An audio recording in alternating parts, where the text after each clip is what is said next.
Hello and welcome to today's session. So now we come back to take a closer look at this play, the piano lesson, and we had stopped with this instance where Doka begins to tell the story. Doka begins to narrate the slave history which is associated with the object, the central object of this play, the piano.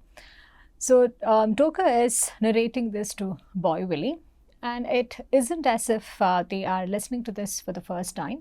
We do know that there is a certain sense of re-narration. There's a reenactment which happens over here, and the memories which come flooding back to Doka, they do have an impact on not just on the audience but also on the characters who are part of this play, because they are re-narrating this, and every time this is being re-narrated, it takes a very different import altogether, as we have already seen in the earlier discussion. So in the previous essay that we discussed, we also saw how these memory narrations, they have an impact, they have a great impact in the way in which the history gets re-mythologized.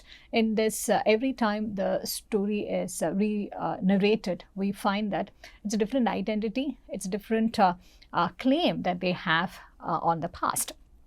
So to understand about that piano, you got to go back to slavery time. And here we would also notice that Doka is this storyteller here. And it's evident in the way the play makes Doka as well as Avery talk about certain aspects from the past, which are seemingly very personal, part of, why, how they were working and what kind of occupations they had and how they got how they worked in the railroad, or, in the details that Avery gives. He works as an elevator man, but he also had this dream which drew him towards to building a church. So in these details, we find that what August Wilson is also doing is to give us access to a kind of history that is otherwise not documented. In these details, we also find those finer aspects, those markers, which are very peculiar to African American identity, but which will not be found in the usual descriptions about 20th century America. So you got to go back to slavery time. See, our family was owned by a fellow named Robert Sutter. That was Sutter's grandfather. All right, the piano was owned by a fellow named Joe Nolander. He was one of the Nolander brothers from down in Georgia. It was coming up on Sutter's wedding anniversary, and he was looking to buy his wife. Miss Ophelia was her name. All details are given to the reader so that we can recreate the past along with very real characters. It is no longer an abstract notion about slavery. It is no longer a past from which America as a society or the African Americans as individuals want to distance themselves from. It is a real past which has people and objects with names. So it was coming up on Sutter's wedding anniversary. He was looking to buy his wife, Miss Ophelia was her name. He was looking to buy her an anniversary present. Only thing with him, he had no money, but he had some niggers. So he asked Mr. Nolander to see if maybe he could trade off some of his niggers for that piano. Told him he would give him 1.5 niggers for it. That's the way he told him. Say he could have one full grown and one half grown. Mr. Nolander agreed, only he say he had to pick them.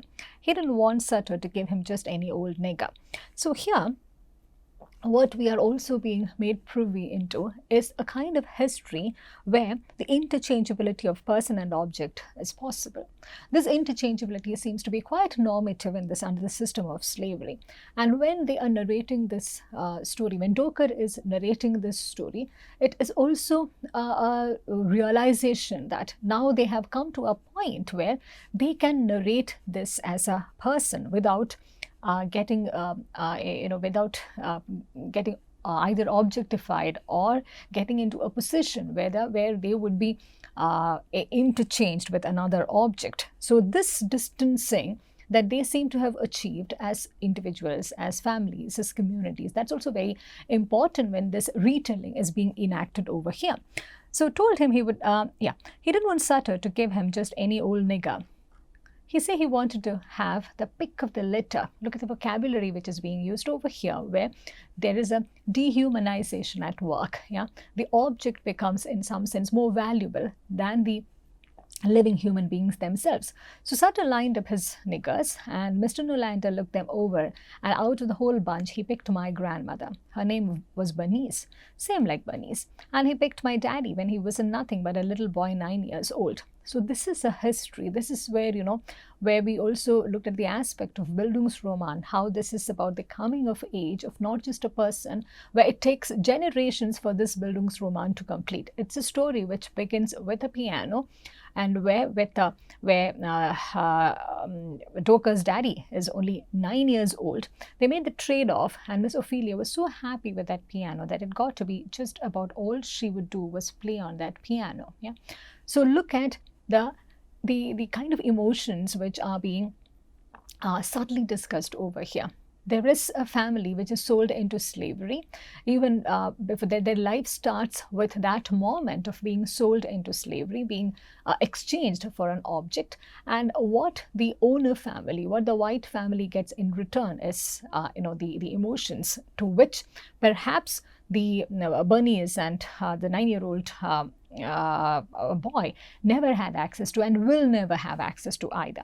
What is getting exchanged over here, instead of a human being, is a set of experiences, is a set of emotions. It's like a very unfair sort of a trade-off, to say the least.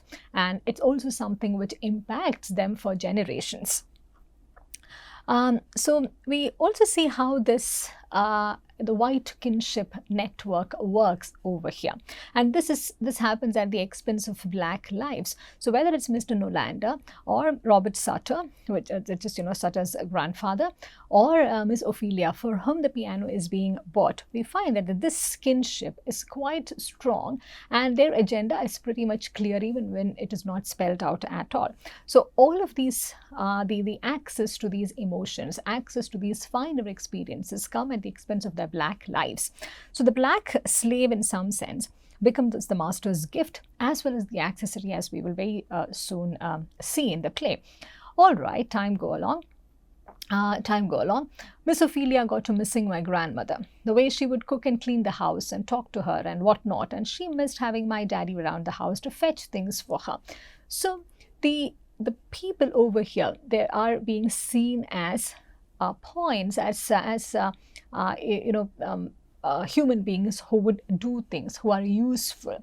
Their description, their need in the house is based on how useful they are. It's the same kind of usefulness, the same kind of mercenary, utilitarian attitude that Boy-Willie also wants to have access to when he wants to sell the piano and get control of the land. So she asked to see if maybe she could trade back that piano and get her niggers back. Mr. Nolander said no, such a deal was a deal. Him and Sutter had a big falling out about it, and Miss Ophelia took sick to the bed. Wouldn't get out of the bed in the morning, she just lay there. The doctor said she was wasting away. That's when Sutter called her granddaddy up to the house.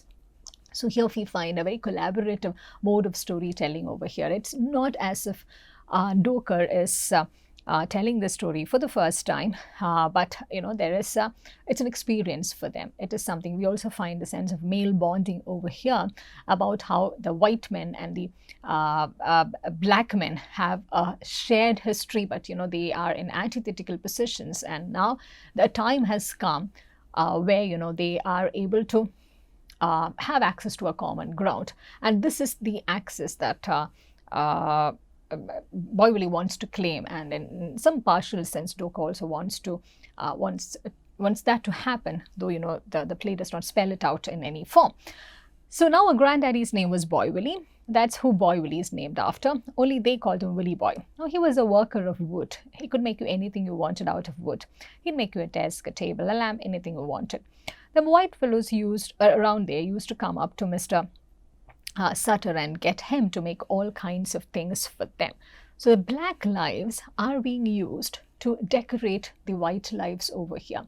They become gifts. They become those points where their fine ornamented accessories are being built. But on their own, there is no identity that they can claim And even after two generations, they struggle to claim the identity which is entirely their own. So they pay Mr. Sutter a nice price. See, everything my granddaddy made, Mr. Sutter owned because he owned him. Yeah, and this sense of ownership, this network works in a very different way. It is actually Willie Boy, yeah, their granddaddy, who is making these things for Mr. Sutter, and this is helping helping Mr. Sutter to make some money, as it is also told to us that he didn't have much money. This exchange and the way in which Willie Boy is becoming useful for Mr. Sutter is entirely overlooked because of how the system works. Under the system of slavery, there are only owners and slaves. The relationship is entirely based on this hierarchical position, which would not allow any sort of identity, any sort of claim for the slaves.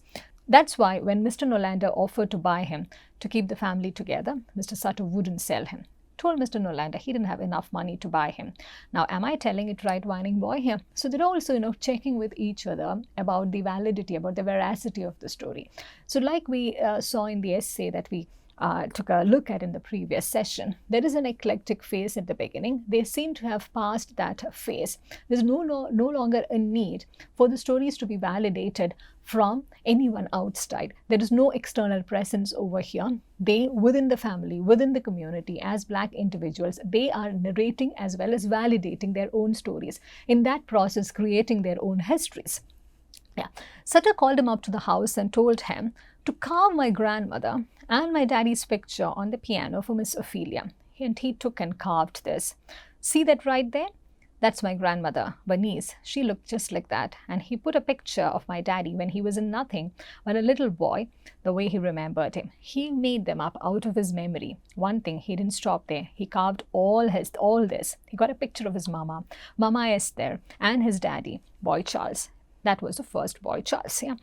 So at the slightest opportunity being given to Willie Boy, yeah, we find that he's using that to create a canvas, a historical canvas, which will become a priceless legacy for the Charles household even 2 generations later, a legacy over which Bernice and Willie Boy are now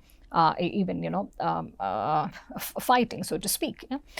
So here, when they cannot buy, when within this white network, when there is a fallout, when Sutter is unable to get back the kind of services that he wants, he makes an artistic way to get through this in order to please Ophelia. And this also becomes that one historical chance that the Charles family makes use of. Then he put on the side here all kinds of things. See that? That's when him and Mama Bernice got married. They called it jumping the broom. That's how you got married in them days. So there is a cultural history emerging in these totems, in these images.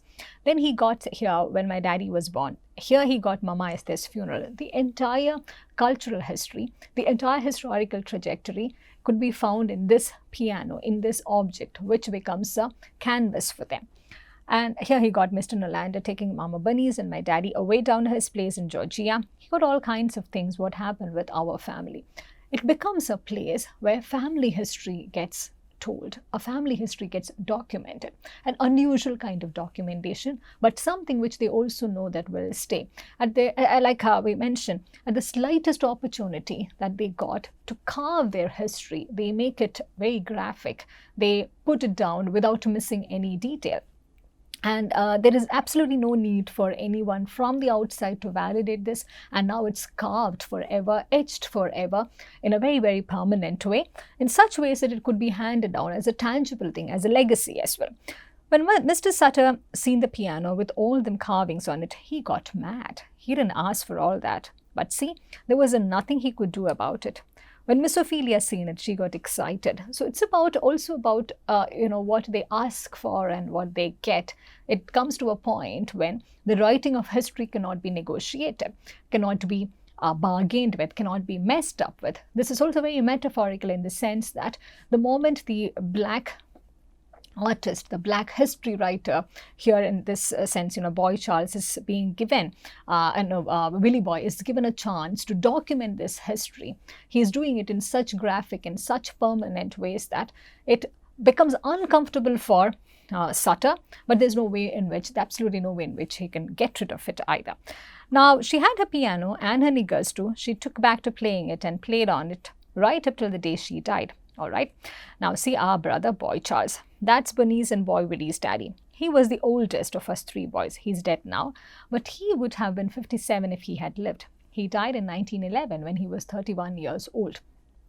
And here, what is most remarkable with Doker's storytelling is that, unlike, the way he rambles in when he was telling about the railroad story, he is very solid with facts, with details, with years, with numbers, with names. Yeah, you find the kind of solidity that Doker never shows otherwise when he is telling this story, because this is a story which is very important for them. They are validating it by repeatedly narrating it. They are making it permanent by through this exercise, this ritualistic storytelling, which also takes another form towards the end, as we would see. Boy Charles used to talk about the piano all the time. He never could get it off his mind. 2 or 3 months go by and he'd be talking about it again. He'd be talking about it taking out of Sutter's house. Say it was a story of our whole family, and as long as Sutter had it, he had us. Say we were still in slavery. So see the connections over here between this narratorial canvas, which is the piano over here, and the relationship that they once shared as slave and master. And now, one wouldn't know what the emotions were in Boy Charles's mind when he began to feel that this sense of possession about owning the piano, that it was an object which had their history, because there weren't too many objects like that where their histories and their images and their stories were permanently etched. Yeah? So he began to felt that in a metaphorical and in a symbolic way, when the family was continuing to own that piano, which had this historical reference, which had this historical, the carvings that Boy Charles had made about their family, he also felt that they continued to own them. Yeah. So it's also interesting to see how these clutches of slavery are seen as something which would operate in very invisible ways as well. So me and Whining Boy tried to talk him out of it, but it wouldn't do any good. So this is a moment where it's not rationality which wins at the end of the day, it's emotion. It's a sentimental attachment towards what is there on the piano. It's a very irrational desire to claim back what is part of their legacy. That's what wins at the end of the day. And we will see again towards the end of the play that it's not a rational thing which happens. It's purely based on ritual. It's purely based on belief. It's purely based on something very sentimental as well as mystic. It's difficult to see any sort of practical rationality in many of the things which bring this play to a resolution. So me and Whining Boy tried to talk him out of it, but it wouldn't do him any good. Soon as he quieted down about it, he'd start up again. It becomes an obsession. Yeah? And it is the same kind of obsession that we find that Boy Willie too has. He wants a piano. Boy Willie also wants the piano in a similar obsessive fashion when he wants to get it from Bernice and sell it just so he could acquire the land which was owned by Sutter. So soon as he quieted down, he would start up again. We've seen where he wasn't going to get it off his mind. So on 4th of July, which is also incidentally and quite ironically the American Independence Day, on 4th of July 1911, when Sutter was at the picnic, what the country gives every year, me and, it's also a holiday, me and Whining Boy went on down there with him and took that piano out of Sutter's house. The choice of this date is out of convenience, but also has a very symbolic and political relevance. We put it on a wagon, and me and Whining Boy carried it over to the next county with Mama Ola's people. Boy Charles decided to stay around there and wait until Sutter got home to make it look like business as usual. Now, I don't know what happened when Sutter came back and found that piano gone, but somebody went up to Boy Charles's house and set it on fire. Look at the violence which happens right after they steal the piano. The act of stealing is, of course, something which cannot be condoned over here, but you do see the relevance, the historical significance of it, and the disproportionate way in which the Sutter family responds to it. They, they have set Boy Charles's house on fire, but he wasn't in there. He must have seen them coming because he went down and caught the 357 Yellow Dog. He didn't know how they was going to come down and stop the train and found Boy Charles in the boxcar with 4 of them hobos. Must have got mad when they couldn't find the piano because they set the boxcar fire and killed everybody. Now nobody know who done that. So it's a sudden turn of events. So it's a sudden turn of events which takes a very tragic and violent end. And this, now we understand why this piano is a very special object for Bernice, and similarly why Boy Willie also wants to get rid of this so badly to acquire Sutter's land. There is a justification that we can find in both those desires, and we do find those desires reaching a reconciliation towards the end of the play. So some people say it was Sutter because it was his piano. Some people say it was Sheriff Carter. Some people say it was Robert Smith and Ed Saunders, but nobody don't know for sure. And this is clearly, the times where Black lives and their deaths did not matter at all. So it does not become a big issue, as we can see. It was just about 2 months after that Ed Saunders fell down his well. Just Upton fell down his well for no reason. People say it was a ghost of their men who burnt up in the boxcar that pushed him in the well.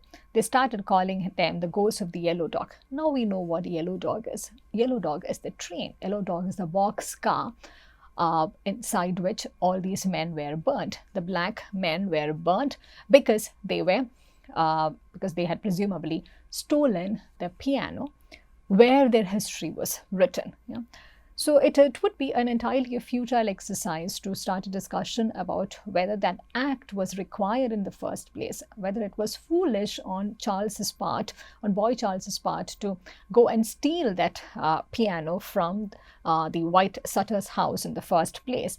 But what we see is that the disproportionate violence makes us see this entire incident, the entire history, in a different light altogether. And that's how it all started, and that's why we say Bernice ain't gonna sell that piano, because her daddy died over it. And now we also see the significance of Sutter's ghost and the Yellow Dog's ghost, and why they feel that it was the Yellow Dog who killed Sutter, because they do believe that the ghosts of their ancestors who died, including their father, their great-grandfather, who died in that boxcar, they keep coming back to hunt down this white family and their all the living members. All that's in the past. If my daddy had seen where he could have traded that piano in for some land of his own, he wouldn't be sitting up here now. So here is Boy Willie, who time and again interrupts with a very rational, pragmatic intervention. He spent his whole life farming on somebody else's land. I ain't gonna do that. See, he couldn't do no better. When he came along, he hadn't had nothing he could build on. His daddy ain't had nothing to give him. The only thing my daddy had to give me was that piano, and he died over giving me that. So it's a very different angle. It's a very different entry point that Boy Willie has towards the piano.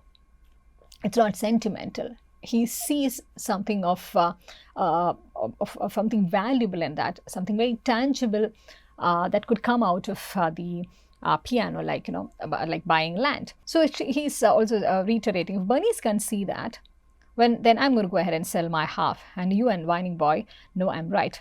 Ain't nobody said nothing about who's right and who's wrong. I was just telling the man about the piano. I was telling him why we say Bernice ain't gonna sell it.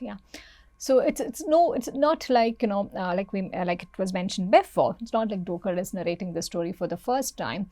It is like a ritualistic exercise where they're retelling this in order to establish yet another, establish the thing which is known from the beginning, that Bernice is not going to sell the piano. Now we do know that Limon has been listening to this story as well. And Whining Boy also thinks about playing something in this piano which he hasn't used in a while. And the music in this play has an added significance, which we will perhaps get to discuss a bit later. So Bernice walks in to find this, these men together and having a good time, and she begins to suspect that it was all planned, premeditated. Whining boy Willie, that they all planned it together and just showed up at the crack of dawn to convince her, to persuade her to sell the piano. So and they again, get into the same old fight. Bernice asking Boy Willie to leave and go back to where he came from. And then they begin talking about the piano.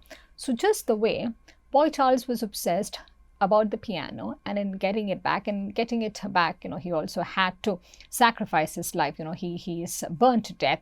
The same way we find Boy Willie is also obsessed with this piano. He keeps talking about it, and he keeps talking about how he's also the rightful heir to the piano, and he can also decide, just as Bernice can, he can also decide what he would want to do with this piano.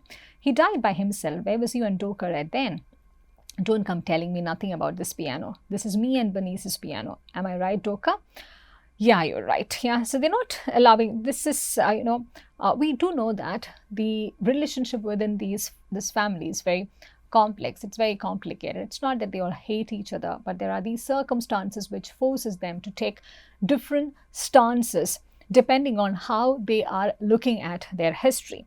That's something we will very quickly see over here. We'll begin to see how their sentimental values work in very different ways, where they are also trying to divide this legacy in a maternal as well as paternal sense. Yeah?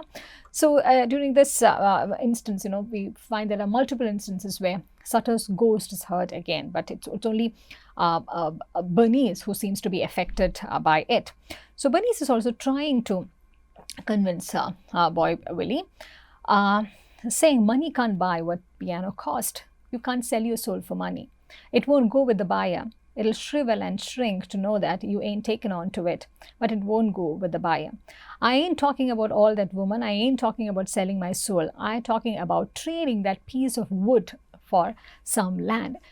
For him, the way he wants to look at the piano is as some piece of wood, which in exchange will get him some land too. Get something under your feet. Land, the only thing God ain't making no more of. Yeah, and you can always get you another piano. I'm talking about some land. When you get something out of the ground from, that's what I'm talking about. For him, the land seems to be more real than the piano. The land is something which will continue to yield him something. The land is also something which cannot be replaced with another thing, because land is land. It is not movable. It is not like piano, of which you can get another kind, another item could be bought. And here he's clearly and very deliberately distancing himself from the sentimental and cultural value that is attributed to this object, to this piano. And he's also seeing land as something that will help him acquire social standing. Land is something which will also help him gain an equal kind of footing along with another white man. And we do find him trying to ride the waves of prosperity that the new America is presumably bringing to all its citizens. The only thing that can make the piano worth something is them carvings Papa Willie Boy put on there. That's what makes it worth something. That was my great-granddaddy. Papa Boy Charles brought that piano into the house. Now I'm supposed to build on what they left me. You can't do nothing with that piano sitting up in the house. That's just like if I let them watermelons sit out there and rot. He is comparing the piano and the watermelons as objects which could be sold, objects which could be traded. Here we find the changing way in which objects are being looked at, objects which will not have value anymore if they cannot be sold. Objects will, seen as things that will sit and rot if not used in a wise sense. The legacy over here is also being seen in the same way, just like watermelons, which will sit and rot if not used in a wise sense. So we find that the practical aspect that Boy Willie talks about, and that sort of an attitude that Boy Willie inhabits, is not entirely something that we cannot relate to. It's not him being indifferent. He's always someone who's trying to, in fact, become part of a new history which is getting generated. Yeah? And he's also, trying to get something out of this sacrifice from his point of view. That's what he's trying to do. Yeah, he's not trying to see any sentimental or cultural value over here, but he's trying to see how history can change for him, how the life could change for him, how the perception about him and people like him could change once he acquires land. So there is, of course, a very deep-seated political aspect over here in terms of land ownership, in terms of property, how certain kinds of possessions guarantee you social advancement and upward mobility vis-a-vis certain other things. And here land is seen as something which is very, very prosperous. So we do find the same sentiments getting reflected in a number of other plays that we have looked at too, where you do come across these characters being talked about in a very fond sense, where they went out and worked on the land and made a fortune, unlike that we did see that in Adamalasa plays as well. So here when Boyvili is trying to set up a future for him like this, to construct a future, reconstruct a history and future for him through the material gains that would come to him in exchange for a piano, we do find that he's trying to fit in, he's trying to assimilate into the mainstream. So he also makes it, spells it out very clearly. I ain't going to be fool and about no sentimental value. You can sit up here and look at the piano for the next 100 years and it's just going to be a piano. That's why I'm going to take that piano out of here and sell it. So in order to change this attitude, the play at the end has to have that very dramatic, ritualistic event happening. It requires something that dramatic, that out of the world, to literally take Boyvili out of this stubborn attitude that he is holding on to. Now we find Bernice's take on the piano. How is she looking at the piano? For her, look at this piano, look at it. And it's the first time that she is actually having a proper conversation about the piano. The very first time in the play that she's willing to engage with this history. Mama Ola polished this piano with her tears for 17 years, and she rubbed on it till her hands bled. Then she rubbed the blood in. She mixed it up with the rest of the blood on it, and every day that God breathed life into her body, she rubbed and cleaned and polished and prayed over it. Play something for me, Bernice. Play something for me, Bernice. Every day, I cleaned it up for you. Play something for me, Bernice. She is reliving a very different kind of a past about what happened after the piano reached their house. Yeah? Dorcas' story ends with that moment where the piano is taken from Sutter's home when the white the whites have hunted down Boy Charles and the other men who were in the boxcar, and they're being burnt to death. Yeah, Dorcas' story stops with that. But Bernice's memory of the piano is more domestic in nature. The piano, when in Dorcas' memory, the way these men relive this history, they re-narrate the story and experience it together, the piano is still outside of them. Yeah, the piano is still on the way to, making their way towards their home space. But the way Bernice is remembering it, yeah, the piano is there in the house. It's something which is part of the household, which has been part of the household for 17 years. You're always talking about your daddy, but you ain't never stopped to look at what his foolishness cost your mama. 17 years worth of cold nights and an empty bed. For what? For a piano, for a piece of wood, to get even with somebody. I look at you and you're all the same. You, Papa Boy Charles, Whining Boy, Dorcas, Crawley, you're all alike. All this thieving and killing and thieving and killing. And that what it ever led to, more killing and more thieving, I ain't never seen it come to nothing. People getting burnt up, people getting shot, people falling down their wells, it don't never stop. Now we see how she's approaching the piano. It's not its worth, it is what it had cost. It is the how it splintered their family, how it gave them an empty bed. The piano arrived and stayed there as a constant memory of what the men should not have done. And she is also asking this rational question, in a very ironic sense. She's asking this rational question as to what did the piano give them in the first place, rather than this endless suffering. come on now, Bernice, ain't no need in getting upset. And Bernice now, moves on to another aspect of her life. She continues to be in the state of mourning. Boy Willie gets defensive. I done a little bit of stealing here and there, but I never killed anybody. You can't be speaking for nobody else. You all got to speak for yourself. But I ain't never killed anybody. You killed Crawley just as sure as if you pulled the trigger. See, that's ignorant. That's downright foolish for you to say something like that. You ain't doing nothing but showing your ignorance. If the nigger was here, I'd whip his ass for getting me and Limon shot at. Yeah, Crawley ain't knew about the wood. So what Bernice is protesting over here is against these wild adventures that the men in the family seems to be after, which ends up costing their own lives. We told the man about the wood, and Boy Willie is giving the details about what exactly had happened and how Crawley got shot because of his own folly. He had the gun. Only because he had the gun, he also got shot. All I know is Crawley would be alive if you hadn't come up there and got him. That's the only thing that Bernice can think about.